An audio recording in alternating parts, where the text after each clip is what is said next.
નમસ્કાર, હું છું અજય ગોસ્વામી. વડોદરા શહેરના વિકાસમાં ગરીબોનો સિંહ ફાળો છે. તમે માનો કે ના માનો, પણ પાલિકાના અધિકારીઓની આવડત એવી ગજબની છે કે એક ગરીબ પેટીયું રળવા કોઈ ખૂણે ખાંચરે બેઠો હોય તો દબાણ શાખાના અધિકારીઓની નજરમાં આવી જાય છે.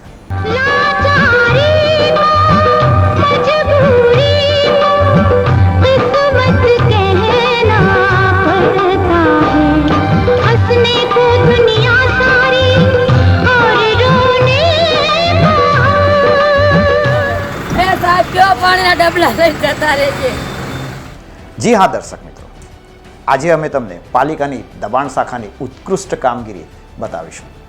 આ કામગીરી એવી છે કે સડકો પર રહેતા ગરીબ પરિવારને દબાણ શાખાએ કાયદાનું ભાન કરાવીને બહાદુરીનું એવું કામ કર્યું કે અધિકારીઓને એવોર્ડ આપવાનું મન થઈ જાય. પાલિકાની દબાણ શાખાના જાબાજ અને માત્ર ગરીબોને કાયદાનું ભાન કરાવતા અધિકારી ડૉક્ટર મંગેશ જયસ્વાલના આદેશ અને સૂચનાનું પાલન કર્મચારીઓએ એવી રીતે કર્યું કે એક ધાડું અકોટા દાંડિયા બજાર રોડ પર ધસી આવ્યું અને શું કર્યું એ જોઈએ. અહીં 6 લેન પહોળા અને ટ્રાફિકનું સૌથી ઓછું ભારણ ધરાવતા રોડની બાજુમાં જોગિંગ ટ્રેક પર માત્ર 5 કે 6 ફુગ્ગા વેચવાવાળા ગરીબ પરિવારે કરેલું દબાણ હટાવ્યું. અધિકારીઓને આ દબાણ કદાચ ટ્રાફિકને અડચણરૂપ લાગ્યું હશે. ખેર, 5 થી 6 ફુગ્ગા કબજે કર્યા બાદ દબાણની ટીમને લાગ્યું કે આ લોકો પાણી પીશે તો અહીં અડીંગો જમાવશે, એટલે આ ગરીબોના પાણીના પ્લાસ્ટિકના જાર પણ કબજે કર્યા.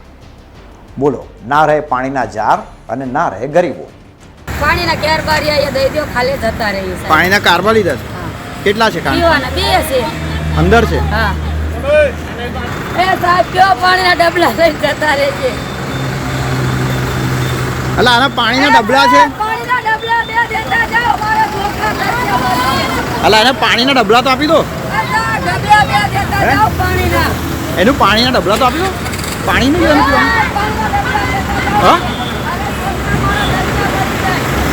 પાણીના ડબલા નહીં.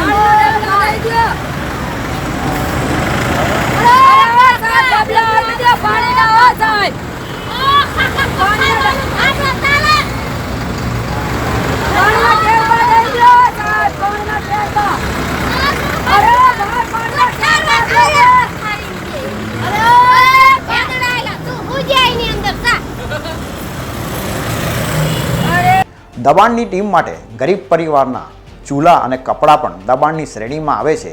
એ કદાચ તમને અને અમને ખબર નહીં હોય. કંઈ વાંધો નહીં, આજે એ અમને અને તમને જાણવા મળ્યું કે અધિકારીઓ માટે શહેરમાં 5000 કરતાં વધુ પાક્કા દબાણો અને વિશ્વામિત્રીમાં પૂર લાવનાર દબાણ નથી, પરંતુ કોઈ રોડના ખૂણે પેટીયું રડતા ગરીબોના 5 થી 6 ફુગ્ગા, ચૂલો, તેમના પાણીના જારને દબાણ કહેવાય. શાબાશ અધિકારીઓ, આપની દીર્ઘ દ્રષ્ટિને. 10 જેટલા કર્મચારીઓ સાથે ટ્રક અહીંથી 10 કિલોમીટર દૂર વાસણા ભાયલી રોડ તરફ ગઈ. અમે પણ પાછળ ગયા.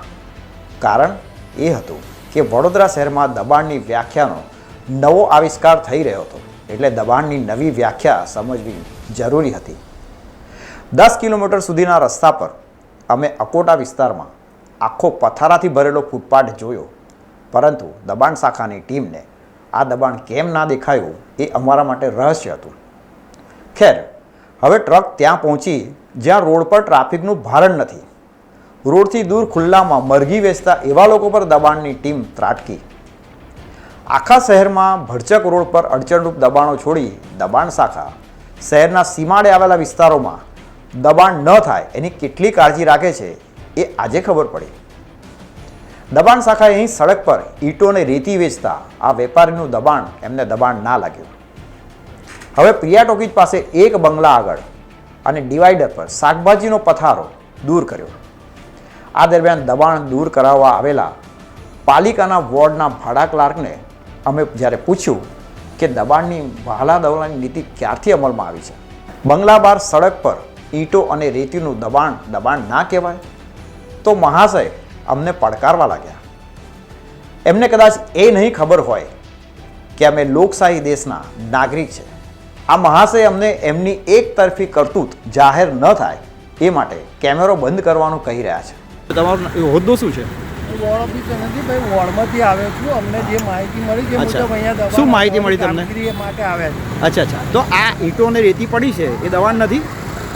આ ઈંટો અને રેતી રોડ પર પડી છે? એની ફરિયાદ જ્યારે આવશે ત્યારે એનું બી કામ ઓકે, એટલે તમને ફરિયાદ મળે તો જ તમે કામ કરો છો? તમે પહેલાં મોબાઈલ બંધ કરો. ના, બંધ કેમ કરવાનો? મોબાઈલ બંધ ના થાય ભાઈ. મોબાઈલ કેવી રીતે બંધ થાય? તમે મને મોબાઈલ બંધ કરવાનું કેમ કહો છો ભાઈ? મારે કંઈ કહેવું નથી. હા? મારે કંઈ નહીં કહેવું. તમારે કંઈ નહીં કોઈ બરોબર, બાકી તમારો મોબાઈલ બંધ કરવાનું ના કહી શકો ભાઈ. શું નામ છે તમારું? તમારું નામ શું છે? તમે પોતે ગભરાવ છો, નામ બોલતા ગભરાવ છો, નામ નથી બોલતા તમે તો. લઈ લો. ઓ ભાઈ પિયાટોકી. મને એ કહો, આ 10 કિલોમીટરમાં ખાલી 4 ફુગ્ગા અને 2 શાકભાજી વાળા, તો વચ્ચે કેટલા બધા દબાણો આવ્યા, એ કેમ નહીં ઉચક્યા? અકોટા 4 રસ્તા પર પેલા લોકો બેઠા છે આવું જ બધું લઈને, એ તમે નહીં ઉચક્યું, એવું કેમ? કયા અધિકારી કીધું તમને? પણ કયા નામ તો હશે ને એમનું? દિલીપ કુમાર રાણાએ કીધું, મંગેશ જયસ્વાલે કીધું, કોણે કીધું તમને?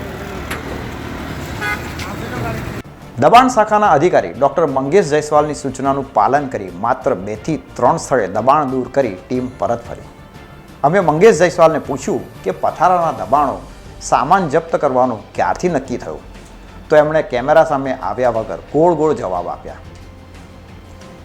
અમે એમને પૂછ્યું કે ગરીબ પરિવારના ફુગ્ગા દબાણ હતા એ માની લઈએ, પરંતુ પાણી પીવાના પ્લાસ્ટિકના જાર પણ દબાણની શ્રેણીમાં કેવી રીતે આવે? તો એમણે કહ્યું કે હું જોઈ લઉં છું.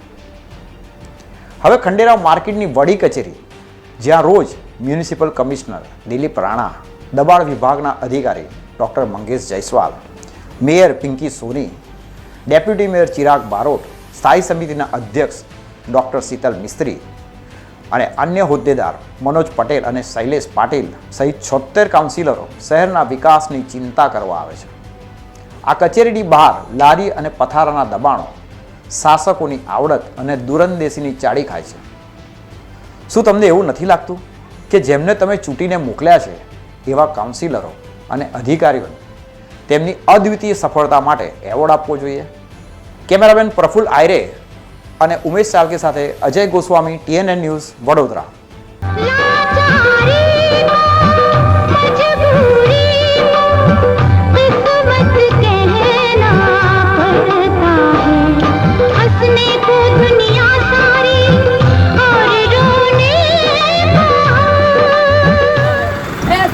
પાણીના ડબલા લઈને જતા રહેજે.